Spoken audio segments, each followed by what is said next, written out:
$22 million were spent to defeat him. Billionaires went after him. But now you're seeing that power works, because now you're seeing Bill Ackman say, I'll work with you, Mamdani. Do you wash your ass? No, you can't be the master race. So first, start washing your ass, and then come back to me, and then maybe that you are gay if you clean yourself. Like, it's just so beyond insanely. It's like, it would be laughable if it wasn't so disgusting. He says having sex with women is gay.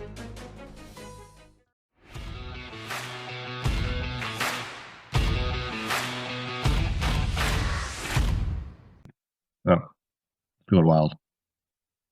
Hey everyone, you're with me and Qasim Rashid. This is Wajatli of the Left Hook, and Qasim with this fantastic Substack that you all have to subscribe to. I've been trying to talk to Qasim for 2 days. I've been traveling. I look like this because it took me like 8 hours to get home. It's fine. First world problem. I got delayed for 8 hours, and this is before Donald Trump announced 10% cuts, right, in major markets. Because the government is shut down. We don't have flight controllers. So things are about to get worse. And Qasim, I came home to the news that we've had the worst job losses in 20 plus years. Yep. So this is a recession, folks. No one's saying it's a recession. And my fear, Qasim, is things are going to get worse. God forbid, not just a recession, but the type of 2008 economic crisis that you and I had to endure. And also AI and crypto. People think that, this is going to save us. I see this bubble bursting. It's just a matter of not if it'll burst, but when. But That's all the stuff we'll get into, plus the MAGA civil war, which is just awesome, terrifying, but awesome. But I had to talk to another Muslim about the victory of Mamdani.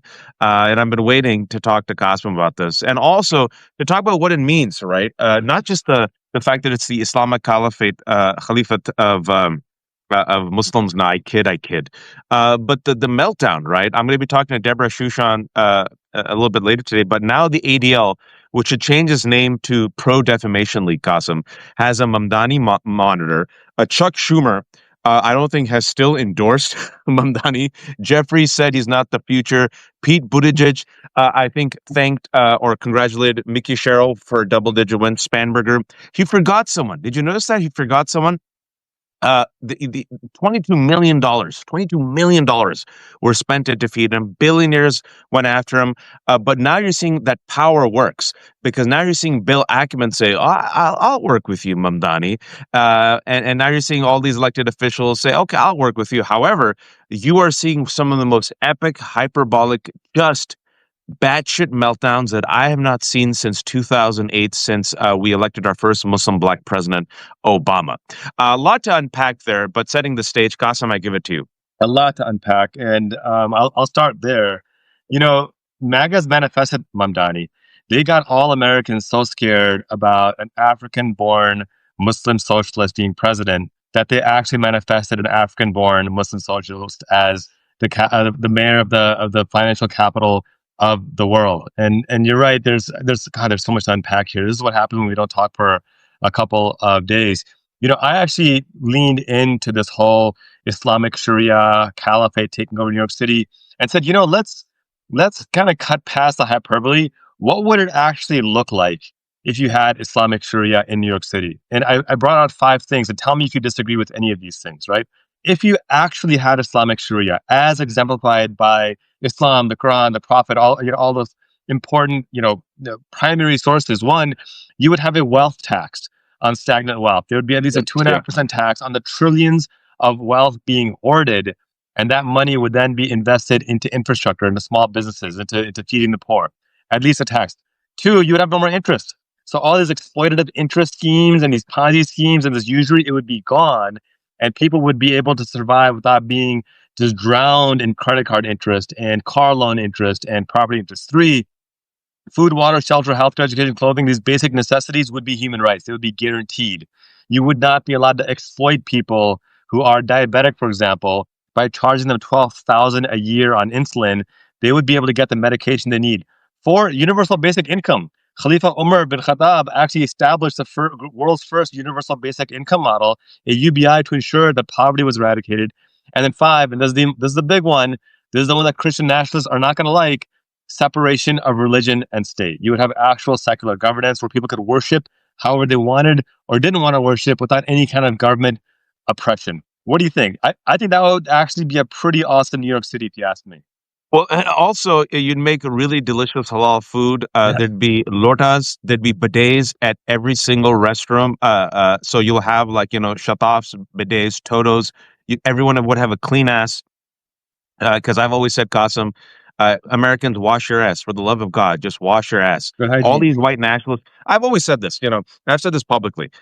When white nationalists and these MAGA come and say aggressively and openly, Neckbeard, Matt Walsh, and everyone, they're so open with their white supremacy. Mhm. We're the master race. I'm a simple English major. I say, okay, you might be the master race. Let me ask you a few questions and let me review the evidence. Do you wash your ass? No, you can't be the master race. So first, start washing your ass and then come back to me, and then maybe.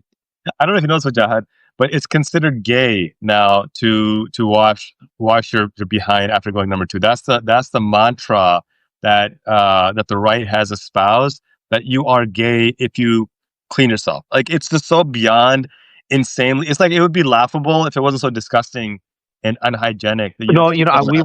we've been talking about on the left hook for a while because I unfortunately I follow these spaces and I have to because people don't realize that these freaks are the present and future of the GOP after Donald Trump dies. Yeah. Qasim's not making this up. They say now that you shouldn't even wash your genitals in the shower because if you wash your genitals in the shower and you're somewhat aroused by it, that makes you gay. And Nick Fuentes, and we'll talk about the civil war that's happening in MAGA. Nick Fuentes, who I believe is the present and future of the GOP, especially the GOP youth, he says having sex with women is gay. So that's what's interesting. And also, I would add this. This might, because I'm glad you tongue in cheek you went with this and you actually just did the thought experiment. If we had moral, ethical guidelines, a prophetic model of the caliphate, right? Because of course, any religion, any religious community has been abused. We know how extremists have taken over, regardless if you're Christian, Catholic, Muslim, Hindu, Buddhist, secular. We know, folks. But we're talking about like the ideal, the way if it was actually meant to be implemented for justice and equity, right? That's what you would have in all seriousness. You would have universal basic income. The unhoused would be taken care of. You would have the elders taken care of. You would have justice and accountability. That's another thing. Accountability. You would not have these the oligarchy, the corporate raiders raping us, pillaging us of our wealth. Right. You would also have, with the lack of interest, you wouldn't have these folks essentially being vampires and parasites, and just essentially drinking all of our milkshake.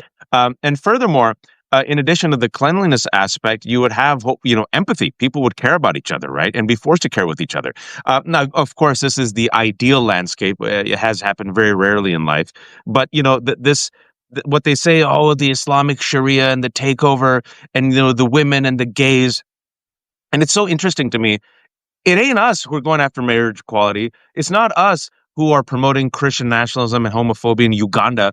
Those are the white Christian nationalists, right? They always conveniently forget that. And furthermore, in Iran right now, Iran has a lot of problems, folks. But I always tell people, you and I have gone back to Pakistan, Karachi. If you go to Karachi, Karachi, Pakistan, just a mega city. So many problems, folks. But you could go to Friday prayer and you'll come out of Friday prayer in Karachi. There'll be women with hijab, women wearing makeup, young men going to work, and then there'll be hijras, which is the name of South Asia given to transgender people. You will have 5 or 6 transgender people just walking casually in Karachi, right? Even in Iran, they subsidize the operation. Yeah. For Yeah. gender affirming care, right? So they always keep saying gays, gays, gays, and I'm like, bro, in Pakistan, like you could go right now and there'll be like 7 to 8 hijras, and like people don't freak out. And in Iran, which all these countries have problems, folks, they do gender affirming care. It's you, especially the master race, who would literally freak out over one transgender swimmer. Anyway, just wanted to say all that. Yeah, no, I appreciate that. I wanted to bring the conversation back to this is a failure of corporate Democrats, and I put this post out there that don't dare Chuck Schumer try to take any bit of credit or any of the Kirsten Gillibrands, the Cory Bookers of the world, because if anything, you look at the attacks. Michael Bloomberg, nearly $10 million spent, which, by the way, I did the math. According to his wealth that he's hoarded, is the equivalent of a $4.87 cup of coffee. That's how much $10 million affects him, by the way, just so you know why you need tax billionaires. This guy is running ads against Mamdani in the final days before the election, likening him as somehow responsible for 9/11. I mean, the dude is Not 9 years somehow, old. bro. They were very blatant. It was insane. It was so disgusting. And this is a guy who's supposed to be a staunch Democrat now, a former Democratic presidential candidate. And so, like, what do you think about this? I have given up on all hope for the Republican Party. They're a white nationalist cult. They have tied themselves to MAGA, the Epstein files. They're justifying pedophilia, mass murder, you name it. I had some hope for the Democratic Party, none for corporate Democrats now after this. I think they've made clear that they would rather align themselves with Elon Musk, Donald Trump, and Stephen Miller than the brown Muslim guy who's running on a message of affordability. And I think we should remember that. And I think come midterm elections, if you have a choice in a primary between the corporate Democrat or literally any functioning adult, you vote for that functioning adult over the corporate Democrat because they've shown us who they are. And that's not how we're going to get out of this MAGA fascism mess. Yeah, let's focus on Democrats before we talk to Republicans. I have no faith in the Republican Party. I've been saying it for a while. It's a white nationalist movement. People said, no, you're suffering from TDS. I said, Marjorie Taylor Greene will be the president future of the GOP. They said, no, she'll be controlled. Check out my article I wrote 4 years ago of the Daily Beast. I take them literally and seriously. We also said for anyone who's been watching Left Hook for a year that Nick Fuentes is going to emerge. Look what's happening in the MAGA Civil War. We'll talk about it a little bit later. But when it comes to the Democrats, I want to remind everyone, because I also keep receipts, Qasim, that the Democratic establishment, not all Democrats, the Democratic leadership, not all Democrats, they threw everything, the kitchen sink, and a Bill Clinton to take out Mamdani. Yep. Bill Clinton, Clyburn initially, Lawrence Summers, New York Times, Bill Ackman, AIPAC, ADL. You had almost the entirety of Wall Street. Bloomberg came, like you mentioned, threw in millions of dollars. The most hateful, nakedly Islamophobic messaging that I have seen in almost 2 decades to finish off the election, where you have Mamdani, cutting off the head of the Statue of Liberty. You have a plane named Mamdani crashing into the two towers, right? Because, folks, that type of Islamophobia has been so normalized for 24 years that if anyone is brown or Muslim, immediately they're what? Hamas, Hezbollah, ISIS, Al-Qaeda. Yep. You see that, and you saw that type of neural link that Cuomo and so many others made so casually is the same type of linkage and association that America has coddled and tolerated for nearly 2 decades, right? Muslim, Hamas. Pro-Palestinian, terrorist. Brown-skinned Muslim, ISIS, 9/11. And people just sit there and go, But then Mamdani came in and finally disrupted this type of toxic neural circuitry. And people are like, wait a second, no, he's an immigrant. He was like a kid when 9/11 happened. What are you talking about? He's a Muslim. He's a democratic socialist. He's simply critical of Israel and its occupation. He has the support of Brad Lander, who is himself a self-described proud progressive Zionist Jew. Young Jews are going for him and are voting for him, not in spite of his views on Gaza, but because of it. Yeah. And this is ugly. This is disgusting. This is nasty. And that's something I think hopeful that, we live long enough, Qasim, you and me with our gray hairs, having endured, marched, talked about Islamophobia, war on terror, all that, to see this young generation look at all the shit that you and I and our generation have had to deal with and say, that's stupid, ridiculous, laughable. Nah, we're going to reject that. And 2 million of us are going to come out, the largest number since 1969, and vote for this Muslim immigrant democratic socialist. I love it. I'll tell you, I think the moment that I knew he was going to win for sure was on the debate stage in the primary when he was asked, all of them were asked, where are you going first after you win the nomination or after you win the election? And every single person, lockstep, said, I'm going to visit the Holy Land. I'm going to visit Israel. I'm going to make my 4th visit to Jerusalem. I'm going to make my 5th visit to the West Bank. All the stuff that they were saying over and over again. And comes up the one Muslim guy on stage and he goes, I'm going to sit right here and serve my fellow New Yorkers. And if I want to talk to Jewish people, I'll talk to them right here in the greatest city in the world. At that point, I'm like, it's over. It is over. He is going to win this nomination. He's going to win this election because he stared at the face of every single person who said this is the way it's supposed to be and said, no, the hell with that. I am going to lead by example on what I care about. I'm not running for president of the United States. I'm not running for president or prime minister of Israel. I'm running for mayor of New York City. And people here are hurting.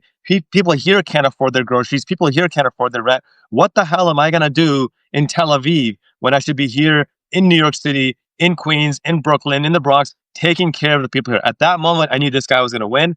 And this is the point I'll make, that I think the billionaire class is freaking out now because you had 24 billionaires in the financial capital of the world muster all their money against him. And the many that got behind Mamdani were victorious. And they don't know what to do at this point. They are freaking out. And this is why, you can kick off the ADL thing. This is why the ADL is freaking out now. Because for the ADL, Elon Musk doing a Nazi salute was an awkward gesture. Yeah. A brown Muslim guy saying, hey, things should be a bit more affordable. Suddenly that is offensive. Him saying that we should ensure that we increase funding to combat anti-Semitism, increase funding by 800%. That somehow is offensive. Saying that we should have a community safety program where we don't just throw thousands of more cops out there, but throw people out there who are actual professionals on mental health, on combating addiction. Somehow that is offensive. And I can't think of a more sinister act by the ADL than to say that we are going to exert our resources towards watching this guy, not the billionaire who does Nazi salutes. No, this guy who wants to make things more affordable. It's, for those who don't know what happened yesterday, the ADL announced the Mamdani monitor in light of Mamdani's win and said, well, now New York Jews, we're going to make sure we're going to keep them safe. And now we've launched a Mamdani monitor. And he was on Morning Joe announcing it. And this is how power changes, right? And this is how corporate America works. And this is how the Acela train from New York to DC works, and why they're just the most pathetic creatures on earth. As soon as Mamdani won, you saw the Bill Ackman shift. You saw even the Scarborough shift, where Scarborough calls out Greenblatt. It was really interesting, where Greenblatt comes in and says all this. I call it the PDL now, the Pro Defamation League. And even Scarborough, of all people, calling out Jonathan Greenblatt of the ADL is a huge turn. And he was like, wait a second, what are you talking about? Because, folks, the juxtaposition that Qasim talked about is glaring. Literally, as the ADL is bringing out the Mamdani monitor, why? What did Mamdani do? He's just critical of Israel, nothing more. Without Brad Lander, Mamdani doesn't win the primary. Like, young Jews are with Mamdani. Mamdani is with young Jews and Black people and Muslims and Latinos, right? While this is happening, and why it shows the naked shamelessness of the ADL, you have 2,900 pages of Telegram messages between young Republican leaders literally promoting white supremacy and saying things like, I love Hitler. You literally have this MAGA civil war right now between Nick Fuentes, a neo-Nazi, Tucker Carlson, who's all in white nationalism, and now Jewish Zionists for MAGA, Ben Shapiro, Laura Loomer, and others. It's like it's tearing them apart. Heritage Foundation, which is the conservative think tank pillar of MAGA, which helped produce Project 2025, Kevin Roberts just is now stuck, because last week, we've talked about this on the Left Hook, a week and a half ago, he came out and did a 4-minute video supporting Tucker Carlson after Tucker Carlson was getting heat for doing a rapprochement with Nick Fuentes and hosting Nick Fuentes. And they're like, throw Tucker Carlson under the bus. And Kevin Roberts said, nah. And then when it came to Nick Fuentes, he says, oh, we're open to debating those ideas. So as this is happening, folks, the ADL has decided, oh, that's fine. Let's go after Mamdani. Let's go after Mahmoud Khalil. Let's go after these pro-Palestinian activists. And now, folks, what you're witnessing, and going back a full circle to the corporate Democrats, and I think we have to keep the receipts. When Mamdani won, Qasim, I was on stage at the Commonwealth Club for a speech with Gil Duran. And I said this, I think there's 3 litmus tests for Democrats moving forward, especially for Democratic leadership and the future. And I think Mamdani's victory and everything we've discussed in the past 20 minutes reveals that. The litmus tests are the following. Are you pro-occupation and pro-genocide? Are you pro-Netanyahu? If you are, don't, it's like that game. Say yes, advance. Say no, don't. Yeah. So if you say yes, you are, don't advance. Number two, are you pro oligarchy? Are you pro sucking at the corporate teat? Yes, don't advance. Right? These are two massive litmus tests. And then the third one I would say is, are you willing to throw the woke under the bus? And I give you Gavin Newsom. Because Gavin Newsom has failed on all three, Gossip. Chuck Schumer has failed on all three. Hakeem Jeffries has failed on all three. And sure, they might win a few elections, but Qasim, the election is, inshallah, if we have elections, the 2020 election is 2.5 years away. Things are going to get far, far worse. And I believe what we're witnessing, this righteous anger, this rage will only increase. Donald Trump's favorability came out again, another poll, 37. I think he's going to go to 34, 35. I think people are going to be sick with it, done with it, especially as Israel continues its genocide. And I think what you said, it's the establishment. It's not just the right wing. It's not just the AIPAC. It's not just the billionaires. It's also the Democratic establishment that literally threw everything at Mamdani and everything failed. And instead of reforming Qasim, instead of saying, you know what, let's take our head out of our ass and see where the people are and meet them, what they're going to be like. It's that scene from The Simpsons where Principal Skinner goes, could it be that I'm out of touch? Yes. No, it is the children who are wrong. That's an excellent presentation, first of all. I don't know you didn't presentations. That was actually very, very good. I can tell you practice that offline. Look, I co-sign on all three of those. And I will add that we've got litmus tests to prove that they work, right? Zohar Mamdani was excellent on all three of those, and he won with historic turnout, right? Record historic turnout. And he won not against just a Republican, but also against a corporate Democrat, and still got more than 50% of the vote against both of them, which is fantastic. But then folks will say, well, you've got folks in, the governor-elect of New Jersey and the governor-elect of Virginia are, pro AIPAC. They haven't condemned the genocide. They take corporate money and they still won. Well, yeah, they did. They should have won by a lot more. One. Two, we also see what Graham Plattner is doing in Maine right now. Despite, the tattoos and the old Reddit posts, this is a man who is not throwing any minority community under the bus. He is adamant and clear that we will not tolerate genocide, and it's on his platform. And he does not take corporate money. He's not at this, the corporate teat as you described. And people in rural Maine are calling him out on his authenticity, saying this guy is as authentic as they come. You had, I think, from the New York Times, I can't remember where the journalist went up there and said, I talked to 40 people to try to find somebody who flipped on him.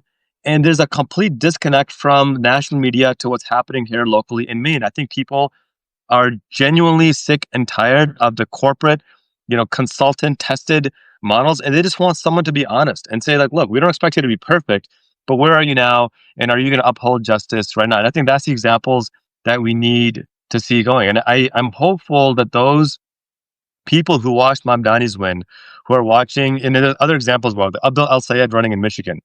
We got to get him elected to Senate. I think he's number one. I think he surged to one right now, right? Is he leading? He's right there, and he's doing it the right way. Dr. Annie Andrews running against Lindsey Graham in South Carolina. Another phenomenal, a woman who is a pediatrician, who is anti-genocide, who is pro-justice, anti-corporate money, all the things that we need in our elected officials. And what I would say to folks is that that feeling of catharsis that you have after Mamdani's win, that feeling of joy you have of watching the Virginia House get a supermajority, of winning these elections, that happened because we all remembered how crappy we felt last year at this time, and we activated and we organized and we didn't lose hope. Keep that fight alive. Get your resources, your time, your dollars behind these candidates who are really committed to justice. That three-step test that Mujahid just talked about, that's real. That's effective. And if we act on it now, we can make sure we're successful in midterms and then in 28 as well. Yeah, because look, folks, the establishment isn't going to stop, right? Because for the establishment, Qasim mentioned this, they're like, we run these streets. We have the power. You peasants, you do what we say. And now they're freaking out. We threw everything. We threw our money, we threw our power, corporate media, the think tanks, institutions, and you peasants still rejected us? That is freaking them out. Yes. And if you know anything about the super wealthy, the super powerful, regardless of their ethnicity or where they live, they don't just change overnight. What they say is, well, I have to burn it all down. right? Yeah. The woke make me uncomfortable, so let me crush BLM. The woke make me uncomfortable, so let me crush transgender people. I would much rather throw democracy under the bus than learn new pronouns. So it's not like they've gone like into hiding.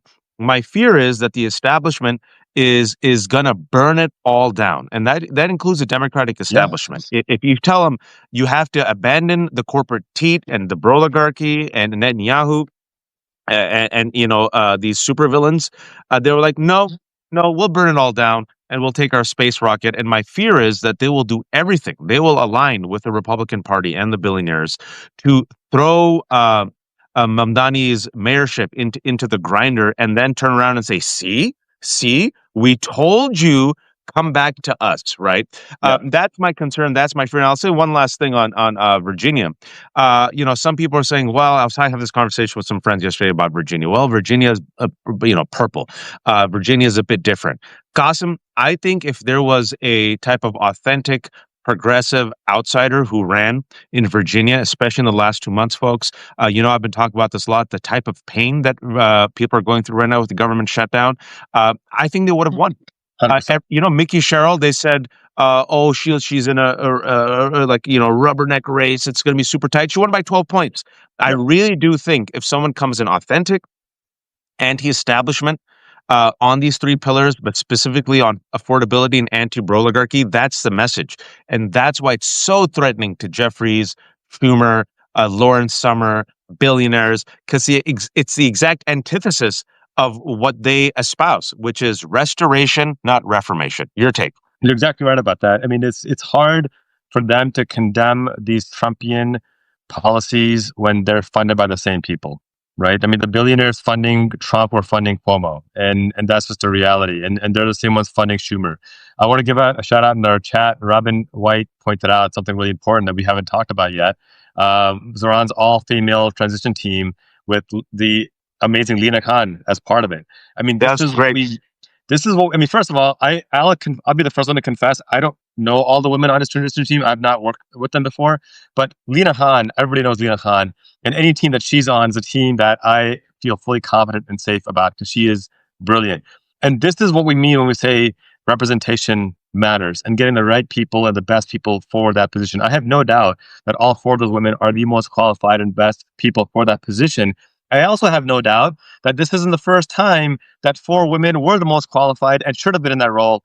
It's just that they finally got the opportunity because they had a person elected who recognizes the importance of meaningful representation. And I think if this is how he's kickstarting his official time in office, I am so excited about the next 4 years. I think you are right about your warning, Wajahat, that the oligarchy, the corporate elitists are going to do whatever they can to throw a stumbling block in front of them. But I also think that we've already proven the power of the many overcomes the power of money. And I also commend what Zoran has done in building the alliances that he has, not just mean the alliances with the AOCs and the Bernies of the world. I mean, Governor Hochul, give credit where due. I'm super critical of Governor Hochul on a lot of reasons, and I will continue to be. I will absolutely give her credit where due, where she said, hey, he's a Democratic nominee. Vote blue no matter who has to apply here. I am gonna with the full force, with my full chest, go in and support him because it is the right thing to do. I think it's gonna pay dividends for her as well, by the way. I think it's gonna help her win re-election. Absolutely. Do the right thing. And I think it's going to hurt. I think what Schumer and Jeffries have revealed is they ain't leading anything. They're done. They made their bed. I do not think New Yorkers and I don't think Democrats and I don't think the majority of voters will forget that they did everything in their power not to jump on the Mamdani train. And I think that I want to remind people that Chuck Schumer was unable and unwilling to endorse Mamdani, but in July, he was perfectly fine taking a photo with a war criminal, Benjamin Netanyahu. These people are relics of the past, but they're going to hold on to power forever because they believe it's a birthright, like people like Jeffries and Schumer and the establishment, but they're done. They're in the rearview mirror. And I think what Mamdani shows you is that inshallah can become a reality. Why don't you just dream of something better? You know what? What he said to people is, you don't have to live with crumbs. And people are like, that's right. We don't have to live with crumbs. And think about Americans real quick, if I may. I'll let Qasim go in a minute. We're the most powerful, wealthy country on earth. And yet we have, in a strange way, allowed ourselves to believe that we don't deserve better. We don't deserve a living wage. We don't deserve universal health care. We don't deserve paid parental leave. Our children don't deserve safe schools. Our moms don't deserve, affordable childcare, right? Oh no, we don't deserve that. That's socialist. That's wrong. The rest of the people, they should just work harder, harder, harder, harder, harder for a flat living wage. And then Mamdani comes in and says, why don't we have free buses? Like, we pay taxes. Why don't the billionaires pay their taxes? Why don't we just have affordable rent? And people are like, yeah, yeah, why not? And look at the freak out. Look at the freak out by the worst people on earth who want restoration, where they were in power and the rest of us were begging for a crumb. And look at the Republican Party right now, folks. Where at least Marie Antoinette allegedly said, "Let them eat cake," and Republicans are like, "F you! You don't get cake, and you don't get crumbs, and you don't get SNAP. But by the way, I get a $350 million ballroom." So he allows us to dream and imagine a better future. Now, if we get there, I don't know. He's a politician. I don't worship politicians. But the fact that you see young people, and not just young people, Qasim, but other older people say, yeah, F restoration. I want reformation. Why the F is Elon Musk and Peter Thiel drinking all of our milkshake and getting richer? Why can't I friggin' have, I don't know, paid parental leave and affordable housing? F you. So that's the type of energy we want to bring and the type of pressure. And I will say this, folks, if you think the people don't have the power, and if you think these elected officials aren't paying attention, 2 weeks ago, super centrist Democrat Seth Moulton said, I ain't taking money from AIPAC. Yep. You live long enough to see Dick Cheney die on the same day that a Muslim immigrant gets elected to the mayor of New York. And now you're seeing Seth Moulton saying, I'm not going to take money from AIPAC. Folks, there's more of us than there are of them. We were just kidding about the Islamic Caliphate of New York, folks. We've had Jewish mayors. All of a sudden you don't practice halakha and like Jewish law. You've had Christian mayors. Just relax, everyone. He is a New Yorker who just happens to be Muslim and an immigrant, but he's a New Yorker through and through who wants to help people. And inshallah, I think we should get behind him. And if he falters, you push him and you remind him, hey, man, hey, you ran on this. You promised us this. That's what we do with our politicians. We hold them accountable. We sharpen them. And they're tools to be used to further the people, help the people. And if the tool becomes dull, you replace it with another tool. Final word to you, Qasim. Look, three things I want to point out. One, if you're watching, you follow me, make sure you subscribe to Wajahat as well. Like me, he has no paywall. He jokes that we're both bad capitalists. He's probably right, but do support our work and advocacy, especially as corporate media sells out to Trump MAGA fascism. We need your support as much as possible. But the two substantive points I'll make about your comments, and we'll balance, is one, I want to address this claim that he doesn't have experience. This is a guy who went on hunger strikes. This is a guy who got hundreds of millions of debt relief for cab drivers. This is a guy who's been elected in office, who's introduced and passed legislation. He's done the work on the ground. If somebody can show me that they've done the work on the ground when nobody was watching, that's the validation that I need, and he's demonstrated that. One. Two, I want to double down on your point about not worshiping politicians. Look, I love everything that I've seen about Zoran Mamdani in terms of his message of affordability. But I've always said that you vote for the person that you think is best for the job, and then you haunt their dreams to make sure they fulfill what they promised to do. Absolutely. I will be the first one to call out Zoran if he doesn't follow through on his promises, or if he doesn't give it the good old college try, because that's what we are required to do. This is not about just begging for scraps, listening to somebody who makes good promises, and then saying, "Well, that's not you're elected." No, now we need to be at the forefront of holding him accountable. And I believe he would be the first one to say, yes, hold me accountable to that. That's how we ensure we raise the standard of what a good public servant should do. We don't just sit there, because I've seen a lot of comparisons between him and Obama, and we know how the Obama thing turned out. Some good stuff, some not so great stuff. We need to hold Zoran Mamdani accountable to what he promised. And if he doesn't, then hey, there's got to be somebody else that we can bring in to elevate to the next level. But we can both celebrate his victory, appreciate him for who he is, and be just as critical of him as we would be of anybody else. Yeah, I completely agree. I co-sign to that. I don't worship politicians. I don't idolize them. But at the same time, folks, you can also enjoy the moment and celebrate what we just witnessed, because Qasim and I are old brown Muslim men. And if you had told me 24 years ago, when we went through 9/11 and it was a fork in the timeline for all of us, And we were the war on terror generation, just like this new generation is the Gaza generation, that 24 years later, New York City would elect a Muslim immigrant. I'd say, you shut the F up. What are you talking about? You're crazy. This Yeah. country that's hazing Muslims, spying on Muslims, killing Muslims, sees us as the enemy? Hell no. And to see that realization of not just a Muslim, and I want to end on this, Qasim, but just I know you got to leave, but I just want people to know, Muslims, black people, people of color, it's always MAGA that it's all projection. It's MAGA that does identity politics, right? You don't see me and Qasim rallying around Vivek Ramaswamy. You don't see us rallying around Nikki Haley. You didn't see black voters say, oh, Ben Carson, he's black. No, we're practical voters. What we usually do is, what will white people vote for? For the love of God, what will help white people make the right decision? Joe Biden? Fine. Whites, you like Joe Biden? Is that the one who you think will defeat Trump? Fine. Well, so we're always practical.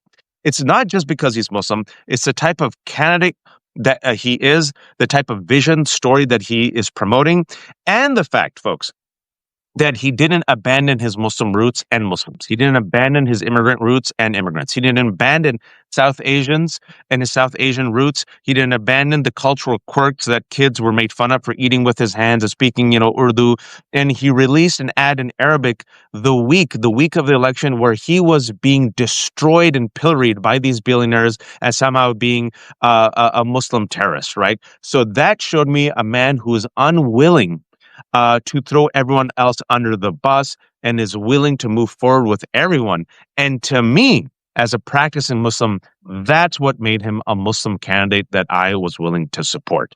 Qasim, thank you for your time. Thanks for everything. Folks, join the Left Hook, join Qasim Substack, just become subscribers. If you have some money, give it to Qasim. If you have a few dollars left over, give it to the Left Hook. And folks, it's a really interesting sandwich that I have of us shows. I'm going to be inviting Deborah Shushan right now. And Deborah reached out to me and said, can we talk about the internal Jewish wars over Mamdani and MAGA? So you saw two Muslims talk, and now let's see what's happening within Jewish American communities. And Deborah's fantastic. And I think you know Deborah, right? I've no I've had a chance to connect with her, but maybe Oh, we'll you do and that next Deborah would time. really enjoy it. Yeah, Yeah. you and Deb would really enjoy talking to each other. But folks, thank you. Be kind and join back in about 1 minute. I'll get Deb on. Take care, everyone. Peace out.